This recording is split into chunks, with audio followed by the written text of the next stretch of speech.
murakomeye amahoro y'Imana abane namwe kaze nanone kuri Idariki TV show. Aha niho tuzajya twumvira ibiganiro byinshi binyuranye. Nk'uko mubibonera rero kuri iyi foto, ni ifoto y'abantu bari kurwana na Satani cyangwa se abantu bahanganye na Satani. Murabizi rero Satani akunda kurwanya abantu b'Imana kandi abantu bakorera Imana. Rero nje kubabwira ibintu byagufasha guhangana na Satani cyangwa se amabanga Satani akoresha ashaka kurwanya abantu b'Imana ayariyo. Rimwe na rimwe rero usanga abantu benshi bibaza se kubera iki abantu bakorera Satani aribo bahirwa mu nzira zabo za buri munsi, cyangwa se ugasanga bibaza impamvu abanyakuri barwanywa kandi bigakunda. Rero hari ibintu nagiye mbona inshuro nyinshi, amabanga Satani agenda akoresha. N'umurwanyi ariko si umuneshi kandi si n'umutsinzi. Imana ishoboye gushyigikira abantu b'Imana bakarwana ndetse bagatsinda. Rimwe na rimwe rero usanga abantu babibabariramo, abantu b'Imana bakabibabariramo, ariko nubwo bababara Imana iba iri mu ruhande rwabo kandi ibihari kugira barwanirire. Satani agira ibikoresho byinshi cyangwa se agira ibintu byinshi akoresha arwanya abantu b'Imana. Rimwe na rimwe usanga nyine bigaragara nk'ibinyembaraga, ariko mu by'ukuri nta kintu gifite imbaraga kurenza imbaraga z'Imana. Mu isi no mu ijuru imbaraga z'Imana zifite imbaraga kandi ziri hejuru y'ibintu byose. Usanga rero Satani hari ibintu byinshi akoresha arwanya abakozi b'Imana, cyane cyane ashobora gukoresha abantu, kuko ntago azakoresha ibiti. Satani igihe cyose azakoresha abantu, ntago azakoresha ibiti. Icya mbere, Shitani buriya akunda kuzana ubutunzi, akunda gukoresha ifoto y'ubutunzi akagaragaza nyine ko nta kintu ufite. Iyo Satani ashaka gutura umuntu hasi, rimwe na rimwe akoresha abantu bafite amafaranga. Ugasanga umuntu ufite amafaranga nyine niwe ushaka gucecekesha abanyakuri, niwe ushaka gucecekesha abantu bavuga iby'Imana, cyangwa se ugasanga akoresheje amafaranga kugira ngo amubere igisitaza, abere wa muntu uvuga iby'Imana igisitaza. Eko rimwe na rimwe usanga abantu iyo bavuga Imana badafite amafaranga nyine bahorana ubwihebe, bagahora biganyira, bababwira Imana bati Mana byagenze bite, Mana kuki twebwe tudafite ibi? Yakenera ibintu yabibura akavuga ati Mana kuki njye ibi ntabifite? Yakenera wenda ibikoresho by'ibanze akabona ntabyo, yakenera minerivare z'abana akazibura, noneho rimwe na rimwe bikamutera kwiheba. Rero amafaranga rimwe na rimwe Shitani arayakoresha kugira ngo asitaze abo bakozi b'Imana ndetse abagushe mu byaha. Ugasanga rero rimwe na rimwe babaye ibikoresho kubera amafaranga. Murabizi no mu bihe bishize ko hari igihe wasangaga wenda nk'abantu b'abanyempano rimwe na rimwe bakagwa kubera amafaranga. Abantu Imana yahamagaye ugasanga Shitani ashyize igisitaza cy'amafaranga imbere yabo kugira ngo bagwe bave mu byizerwa, ariko ubundi ntabwo ariko byagakwiye kugenda. Ikindi kintu kijya kigusha abantu ni icyubahiro. Ugasanga abantu bararwanira icyubahiro mu murimo w'Imana. Ugasanga umuntu nimba wenda tuvuge afite umwanya runaka mu murimo w'Imana cyangwa se afite inshingano, undi akumva Shitani akamuteza ikintu cyo kumva ko nawe izo mpano yakagombye kuba ari we uzifite, cyangwa se izo nshingano yakagombye kuba ari we uzikora. Ariko buriya ubundi mu murimo w'Imana nta muntu wihamagaye, Imana niyo yaduhamagaye, kandi buri wese Imana imuha uko ishaka, ikabasha kumuha inshingano uko yo ibishaka. Nta muntu wihamagara rero, nta n'umuntu wiha inshingano zo gukorera Imana, ahubwo Imana yo iyo yaguhamagaye iba izi ibigukwiriye kandi iguha inshingano ibona ushoboye. Iyo rero ingaruka mbi rero zo kuba warwanira icyubahiro cy'Imana ukumva ko umurimo w'Imana ari wowe ukwiye kuwukora, kuko rimwe na rimwe iyo wishyize mu bintu atari Imana yabiguhaye uratsindwa cyangwa se urananirwa, ikindi ukaba wabasha kubikora nabi. Rero mu bintu Satani akoresha arwanya abantu harimo no gukoresha icyubahiro, gutuma bishyira hejuru kugira ngo babone ko nyine bakaze cyangwa se ari abantu barenze. Kandi umuntu ushaka kubona icyubahiro muri uru rugendo, Yesu yaravuze ngo ushaka kuba mukuru niyicishe bugufi ajye hasi, mbese agerageze kuba hasi y'abandi, nibwo Imana imubona ikamushyira hejuru. Ikindi kintu, ubutunzi bwo mu isi nabwo bujya bugusha abantu, Shitani ajya bukoresha. Iyo usomye ahantu Yesu yaganiriye na Shitani avuye mu masengesho y'iminsi 40, Shitani yaramubwiye ngo pfukamye undamye ndaguha buriya butunzi bwose, kuko ari njye wabugabanye kandi mbugabira uwo nshaka wese. Uvuga ngo rero iki kibazo cy'ubutunzi na Yesu yahuye nabwo, ntabwo ari abana b'Imana gusa b'ubu bahura nabwo. Shitani yagerageje kumwereka ko hari ubutunzi afite kandi aramutse amuramije yabumuha. Usanga rero abantu benshi bahitamo kuramya ubutunzi cyane, kandi buriya biba biri mu mugambi wa Shitani. Umugambi wa Shitani rero uhari harimo no kuramya ubutunzi, abantu bagashaka ubutunzi mu buryo bwo kuramya Shitani. Tuvuge n'urugero, uburyo ushobora gushaka ubutunzi mu buryo bwo kuramya Shitani, nko kubona hari ibintu utagezeho noneho ukavuga uti reka nibe, ukajya kwiba kandi uri umukristo, ariko ugahitamo kujya kwiba kugira ngo ubone bwa butunzi. Hariho n'abanyereza imisoro, abandi ugasanga biba Imana nyine mu buryo bwinshi. Hari abahitamo kwambura amabanki, abahitamo kwambura bagenzi babo.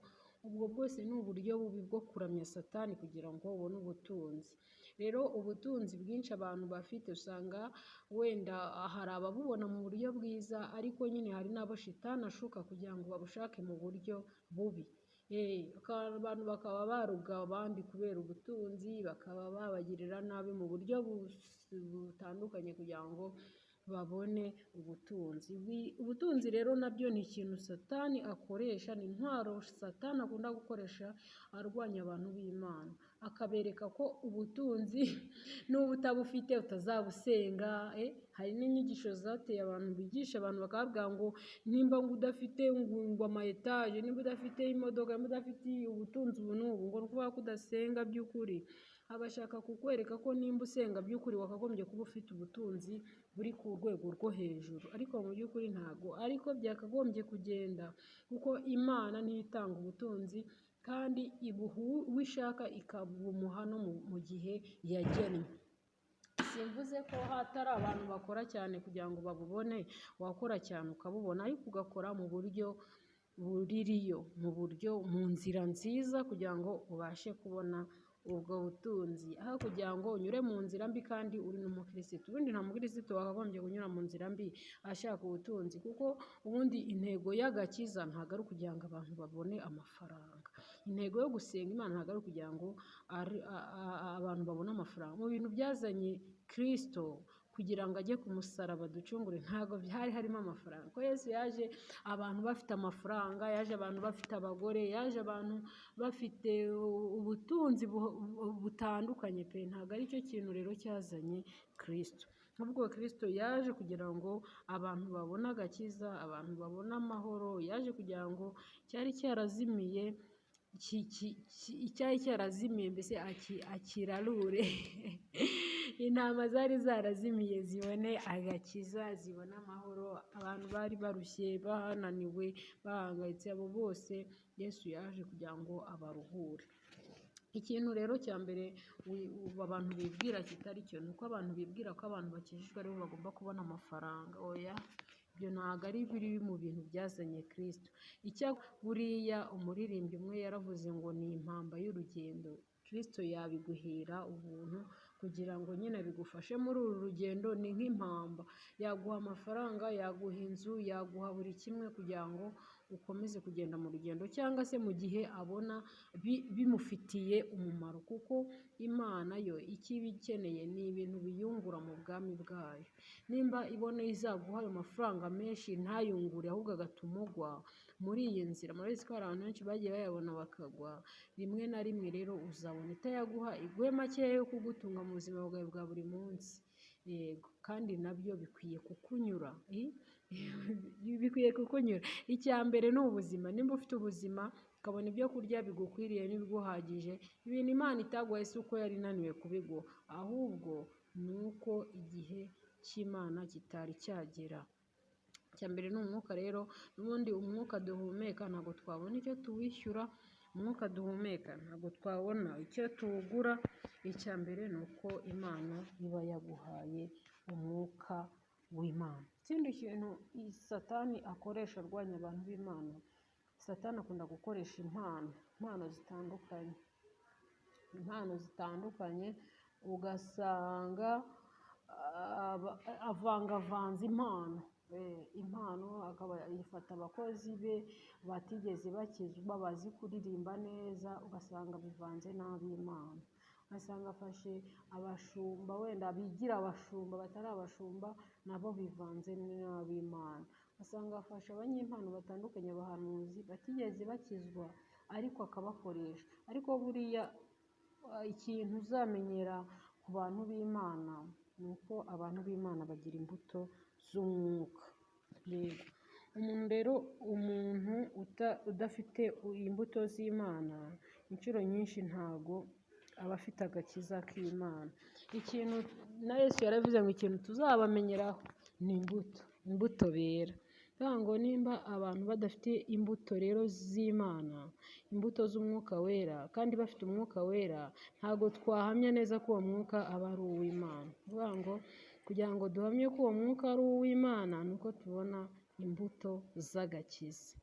Yego, imbuto z'agakiza rero ni izihe? Ni urukundo, ni ukwihangana, ni ukugira neza, ni ukubabarira.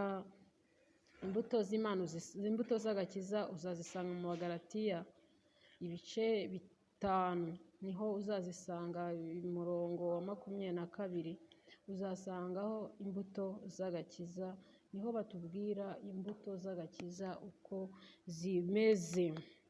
Ntabwo wavuga rero ngo ntugire urukundo ngo kandi ngo uri umukirisitu, ngo cyangwa se ngo uri umukozi w'Imana utagira imbuto, cyangwa se uri umukozi w'Imana utagira urukundo.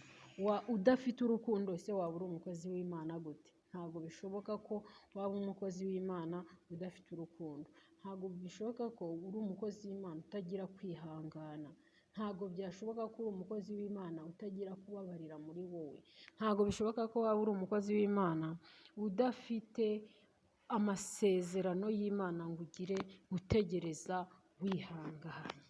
Icyo ni ikintu rero gikomeye Shitani akunda gukoresha, akoresha impano arwanya abantu. Niyo mpamvu ubona abantu b'Imana kubatandukanya n'abasatani muri iyi minsi biragoye. Abantu benshi barabyinubira, akavuga ati ariko ubundi buriya n'umukozi w'Imana. Ugasanga abandi baravuga ngo abakozi b'Imana se baracyabaho.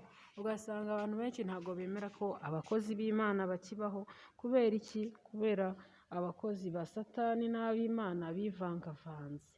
Ariko mu by'ukuri bantu b'Imana, abakozi b'Imana tuzabamenyera ku mbuto bera. Nta kindi kizagutandukanyiriza abakozi b'Imana n'abasatani, ni imbuto bera. Ikindi kintu Satani akunda gukoresha ni ubwibone. Ubwibone bumaze abakozi b'Imana, ubwibone butuma abakozi b'Imana bagwa bakava mu byizerwa. Ubwibone ni ikintu gikomeye kuko rimwe na rimwe uzabusanga ahantu henshi mu nsengero zitandukanye, cyangwa se mu murimo w'Imana. Ahantu henshi usanga ari igikoresho Shitani akoresha arwanya abantu b'Imana. Tuvuge ugasanga wenda nimba abantu ari abahanuzi, ugasanga bamwe bashaka kwerekana ko bahanura kurenza abandi.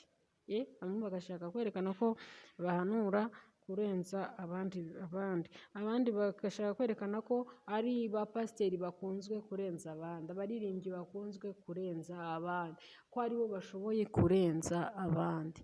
Ikintu cy'ubwibone ni ikintu Shitani akunda gukoresha cyane kugira ngo arwanye abakirisitu. Icyo ni ikintu gikomeye cyane kuko murabizi ko na Shitani ikintu cyamuvanye mu ijuru ni ubwibone. Rero ubwibone shitani nawe akunda kubukoresha hano mu isi kuko arabizi ko Imana yanga abantu bibona. Abantu bibona n'abishyira hejuru, shitani arabizi ko rwose Imana ibanga, arabizi ko Imana yanga abantu bishyira hejuru ku rwego rwo hejuru. Niyo mpamvu rero ari intwari ikomeye shitani akunda gukoresha arwanya abantu b'Imana. Dukwiye rero kwirinda ikintu cy'ubwibone, inshuti z'Imana, kugira ngo tubashe gukomera muri iyi nzira. Hari ijambo riri muri Matayo ibice 7 umurongo wa 13, aho Yesu yavuze ati munyure mu irembo rifunganye, kuko irembo ari rigari n'inzira ijyana abantu kurimbuka ari nini, kandi abayinyuramo ni benshi. Ariko irembo rifunganye ni inzira ijya mu bugingo iraruhije, kandi abayinyuramo ni bake. Mwirinde abahanuzi b'ibinyoma baza aho muri basa n'intama, ariko imbere ari amasega aryana.